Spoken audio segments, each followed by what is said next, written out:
Assalamualaikum warahmatullahi wabarakatuh. Perkenalkan, nama saya Asnafi Khairin Nazmila, NPM 2111101351041, Fakultas Psikologi dari Universitas 17 Agustus 1945 Samarinda.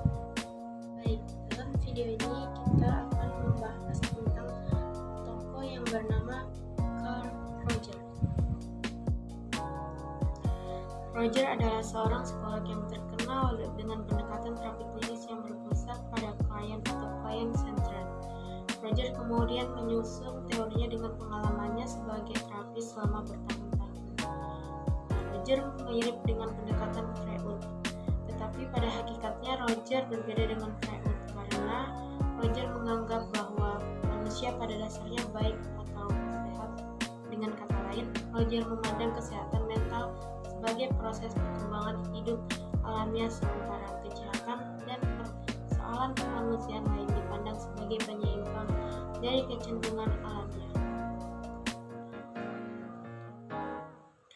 Roger dilahirkan pada tanggal 8 Januari 1902 di Oak Park, Illinois, pinggiran kota Chicago. Ayah Roger bernama Walter Rogers, seorang pekerja teknik sipil, dan ibunya bernama Julia M. Olsing, seorang ibu rumah tangga dan seorang Kristen Pentakostal yang setia. Charles adalah anak keempat dari 6 saudara. Roger merupakan seorang yang cerdas dan dapat membaca dengan baik sebelum menginjak waktu TK. Dengan pendidikannya yang sangat ketat secara religius dan secara teratur atau terisolasi, independen, disiplin, dan mendapatkan pengetahuan serta apresiasi dari metode ilmiah di dunia praktis. Pada usianya yang ke-20, saat perjalanannya ke Peking, Cina tahun 1922 untuk mengikuti konferensi internasional Kristen, ia mulai meragukan keyakinan agamanya untuk menolongnya memperjelas dan memilih karir. Ia mengikuti sebuah seminar yang bertemakan "Mengapa Saya Memasuki Pelayanan", yang kemudian membuatnya mengubah karirnya. Tahun 1924, ia lulus di Universitas Wisconsin dan mendaftar di Union Technological Seminary.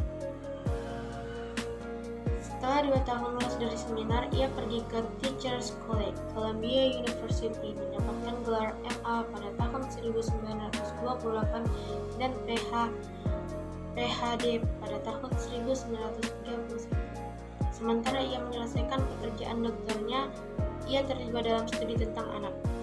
Tahun 1930, Roger bekerja sebagai direktur Society of the Prevention of Cruelty to Children di Rochester, New York. Dari tahun 1935 sampai 1940, ia mengajar di University of Rochester dan menulis The Clinical Treatment of the Problem Child pada tahun 1938, yang berdasarkan pengalamannya saat bekerja dengan anak-anak bermasalah. Pada tahun 1940, Roger menjadi profesor psikologi klinis di Ohio State University, di mana ia menuliskan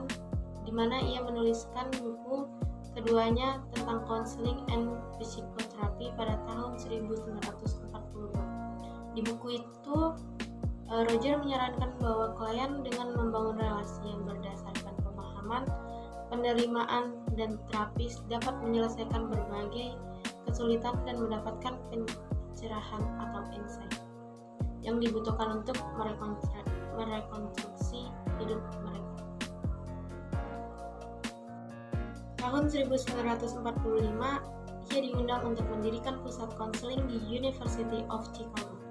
Tahun 1947, ia terpilih menjadi presiden dari American Psychology Association. Sementara itu, ia menjadi profesor psikologi di University of Chicago pada tahun 1940. sampai dengan 1957. Roger membantu mendirikan pusat konseling yang berhubungan dengan universitas, dan di sana ia melakukan riset untuk menentukan efektifan metodenya. Penemuan-penemuan dan teori-teorinya muncul di dalam buku Client-Centered Therapy pada tahun 1951 dan Psychotherapy and Personality Change pada tahun 1954.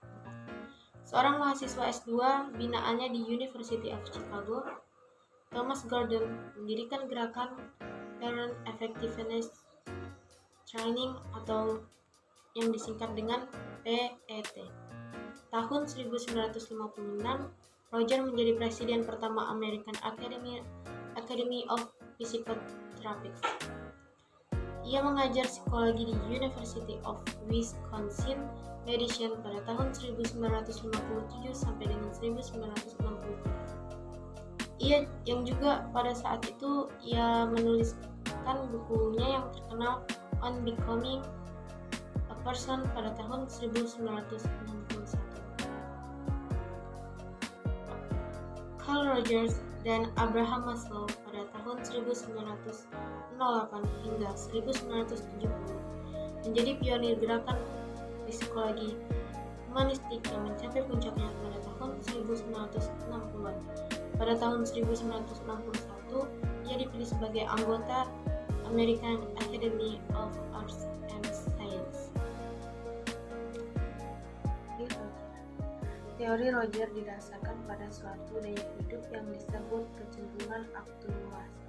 Kecenderungan aktualisasi tersebut diartikan sebagai motivasi yang menyatu dalam setiap diri makhluk hidup dan bertujuan mengembangkan seluruh potensinya semaksimal mungkin. Jadi makhluk hidup bukan hanya bertujuan untuk bertahan hidup saja, tetapi ingin memperoleh apa yang terbaik bagi keberadaannya. Dari dorongan tunggal inilah muncul keinginan-keinginan atau dorongan-dorongan yang lain disebutkan oleh psikologi lain, seperti kebutuhan untuk udara, air, dan makanan, kebutuhan akan rasa cinta, dan sebagainya. Selain itu, Roger juga dikenal di kalangan psikologi dengan teori psikoterapinya. Di dalam teori ini, Roger menghindari pengarahan atau direktif. Istilah klien digunakannya untuk menggantikan istilah pasien untuk menunjukkan adanya hubungan yang sejajar antara orang yang melakukan terapi dan yang diterapi, dan bahwa yang diterapi itu sejajar dengan orang yang diterapi itu adalah orang yang sehat, orang yang punya wawasan, dan bukan orang yang sakit. Selanjutnya, klien harus diterima sebagaimana adanya, sementara ia pun harus terbuka dengan kliennya. Melalui hubungan yang saling menerima dan melalui upaya bersama antara klien dengan orang yang melakukan terapi, diusahakan menggali semua pengalaman dan perasaan klien untuk tercapainya keseimbangan antara berbagai pengalaman dan perasaan yang sesungguhnya terjadi dengan konsep diri klien. Menurut Roger, kesenjangan antara konsep diri dan realitas inilah yang menyebabkan gangguan kejiwaan dalam diri klien. Untuk menyembuhkan diperlukan upaya penyembuhan. Mungkin itu saja yang bisa saya sampaikan materi tentang tokoh Carl Roger. Mohon maaf apabila ada kesalahan kata atau kekurangan kata dalam video ini. Saya Asnafi Khairin Nazlia pamit undur diri. Wabillahi taufiq wal hidayah. Wassalamualaikum warahmatullahi wabarakatuh.